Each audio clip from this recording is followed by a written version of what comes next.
तो आइए साथियों, मेरे इस YouTube चैनल यूनिक स्टडी में आप सभी का हार्दिक हार्दिक अभिनंदन करता हूं। तो व्यंजन संधि का आज चौथा नियम पढ़ेंगे। नियम नंबर 4 है। इसकी शर्त यह है नियम नंबर 4 की कि पूर्व पद में हलंत मां हो और पर पद में कोई भी वर्गीय वर्ण हो। कोई भी वर्गीय वर्ण हो, ये शर्त होती है। ऐसी स्थिति में इस हलंत मां का अनुस्वार मां कर देते हैं। ये नियम नंबर 4 है। पूर्व पद में हलंत मां हो और पर पद में वर्गीय वर्ण 25 वर्गीय वर्ण है काशी मां तक, उनमें से कोई एक वर्ण होना चाहिए। तो देखिए, इसका एक उदाहरण लेते हैं। उदाहरण के द्वारा समझते हैं। जैसे सामधानो तोष, पूर्व पद में मां है और पद पर में ता है। तो देखिए, ये मां आपका पूर्व पद में होना चाहिए, इससे मेल खा रहा है। इस नियम से पर पद में वर्गीय वर्ण हो, ता हमारा वर्गीय वर्ण है। ऐसी स्थिति में इस मां का अनुस्वार कर देंगे। जो आपने ऊपर से लिया है, अब संधि कैसे करते हैं। मां लिया था, मां हटा दो, मां के स्थान पर अनुस्वार मां हो गया। पहले अक्षर को ज्यों की त्यों लिख लेते हैं। सा के ऊपर ये ना चढ़ गया, सन, और अंतिम पद को ज्यों की त्यों लिख देते हैं, तोष। तो इसका संधि युक्त शब्द निकल के आता है संतोष। ऐसे ही दूसरा उदाहरण लेते हैं। किम पिलाश्चित। तो देखिए, पूर्व पद में वही मां है, हलंत मां, और पर पद में चा है। वही नियम फिट हो रहा है। चौथे नंबर में मां है, वर्गीय वर्ण के स्थान पे हमारा चा वर्गीय वर्ण है। ये नियम इससे मेल खाता है। तो ऐसी स्थिति में आपने ऊपर से जो लिया है उसको हटा देंगे और इस मां के स्थान पर अनुस्वार मां कर देंगे। पहले वर्ण को ज्यों की त्यों उतारेंगे और की के ऊपर अंक की मात्रा जुड़ेगी और अंतिम पद को ज्यों की त्यों लिख देंगे। तो ये संधि युक्त शब्द निकल के आता है किंचित। आप चाहें तो इसका स्क्रीनशॉट ले सकते हैं।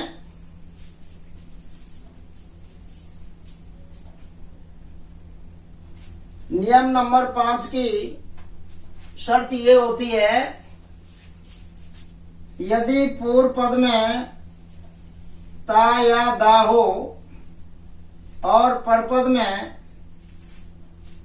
ला हो, तो ता और दा के स्थान पर अर्ध ला कर देंगे, यानी आधा ला कर देते हैं। शर्त यह है कि पूर्व पद में या तो ता वर्ण होना चाहिए या दा व्यंजन वर्ण होना चाहिए और पर पद में केवल और केवल ला वर्ण होना चाहिए। ऐसी स्थिति में हम संधि और संधि विच्छेद कैसे करते हैं वो इस उदाहरण के माध्यम से समझेंगे। जैसे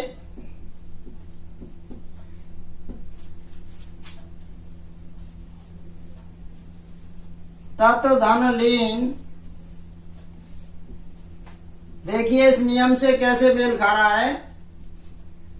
पूर्व पद के अंतिम वर्ण को देखेंगे, ता है, और पर पद के प्रथम वर्ण को देखेंगे, ला है। नियम हमारा कह रहा है कि पूर्व पद में या तो ता हो या दा वर्ण हो और पर पद में ला हो। तो देखिए, मेल खा रहा है इससे। ऐसी स्थिति में ता के स्थान पर ला कर देंगे, अर्ध ला। जो आपने ऊपर से लिया है उसको हटा दीजिए। ता के स्थान पर ला हो गया। प्रथम वर्ण को ज्यों की त्यों उतार लेते हैं ता के बाद आधा ला हो गया और अंतिम पद को ज्यों की त्यों लिख देते हैं।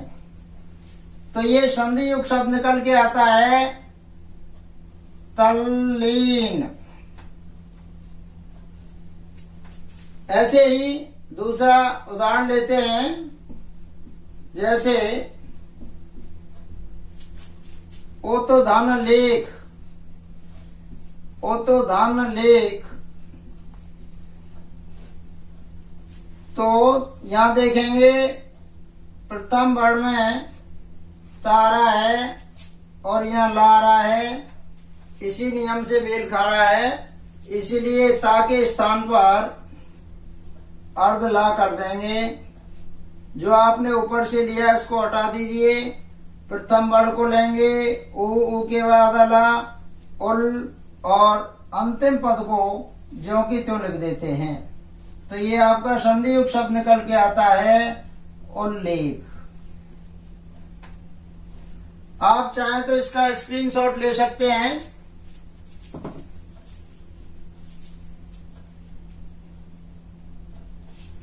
नियम नंबर 5 हो गया, 6 लेते हैं। इस नियम की शर्त है कि पूर्व पद में वही ता और दा हो, इन दोनों में से कोई एक वर्ण होना चाहिए, और परपद में जा या झा हो।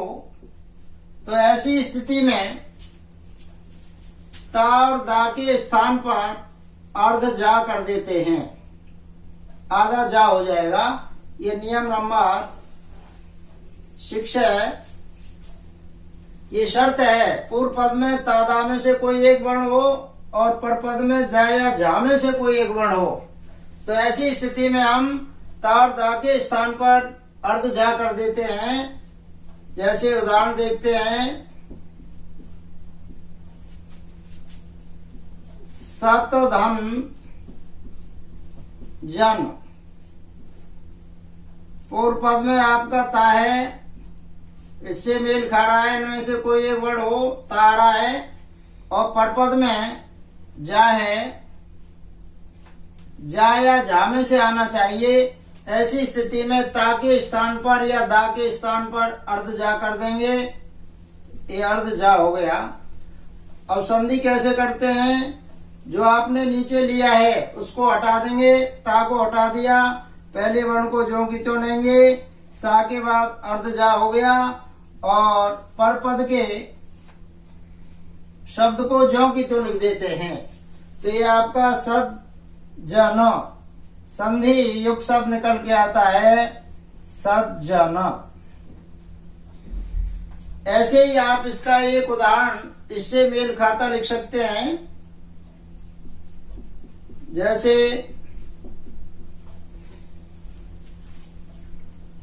ओतो प्लस झटिका, पूर्व पद में ता है और परपद में झा है, तो ता आपका इसमें से आ गया, ये झा आ गया। ऐसी स्थिति में वही ता और दा के स्थान पर जा ही करेंगे, तो ता के स्थान पर अर्ध जा कर देंगे। संधि किस तरह करेंगे, आपने ऊपर से लिया है उसको हटा दीजिए, प्रथम वर्ण को ज्यों की त्यों, ऊ के बाद आधा जा उज हो गया, और परपद को ज्यों की त्यों लिख देते हैं। तो ये आपका संधि युक्त शब्द निकल के आता है ओ झटिका। आप चाहें तो इसका स्क्रीनशॉट ले सकते हैं।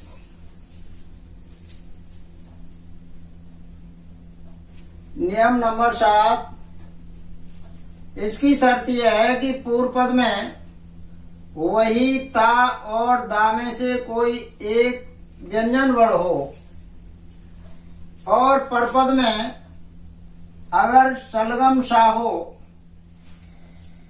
तो ऐसी स्थिति में ता और दा के स्थान पर अर्ध चा कर देते हैं, और शा के स्थान पर छा कर देते हैं।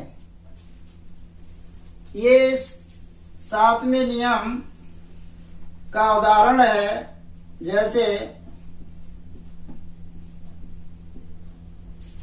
7वां नियम है आपका, इसको हम इस तरह लिख सकते हैं, जैसे सत धन शास्त्र, सत धन शास्त्र। तो देखिए पूर्व पद में तावर्ण है, पर पद में सा है, नियम आपका मेल खा रहा है। पूर्व पद में ता या दा में से हो तो ता है, और पर पद में केवल सा हो। तो ऐसी स्थिति में ता के स्थान पर अर्ध चा कर देंगे और सा के स्थान पर छा कर देंगे। आपने ऊपर से जो लिया है उसको हटा दीजिए, संधि बन जाएगी। ता हटा दिया, इधर आपने शा हटा दिया, मात्रा नहीं हटानी है। तो देखिए सा के बाद में आधा चा बोलेंगे सच, और छा के बाद में बड़े आ की मात्रा और पीछे बचा हुआ बोल देंगे। तो सत शास्त्र शब्द बन के आता है, सत शास्त्र।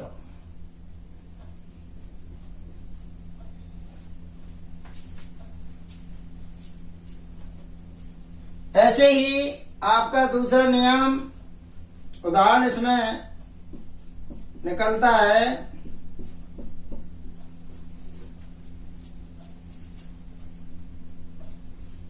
उत्तधन श्वास, उत्तधन श्वास। पूर्व पद में अर्धता है, पर पद में सा है। ऐसी स्थिति में ता के स्थान पर वही अर्ध चा कर देंगे और सा के स्थान पर सा कर देंगे। आपने ऊपर से जो लिया उसको हटा दिया, इधर ये हटा दिया, ओ लिया, ओ के बाद आधा चा, फिर छा, और छा के बाद आपने वास लिया। तो ये आपका संधि युक्त शब्द निकल के संधि युक्त शब्द होगा उच्छास्त्र, उच्छ्वास, उच्छ्वास शब्द निकल के आया। आप चाहें तो इसका स्क्रीनशॉट ले सकते हैं।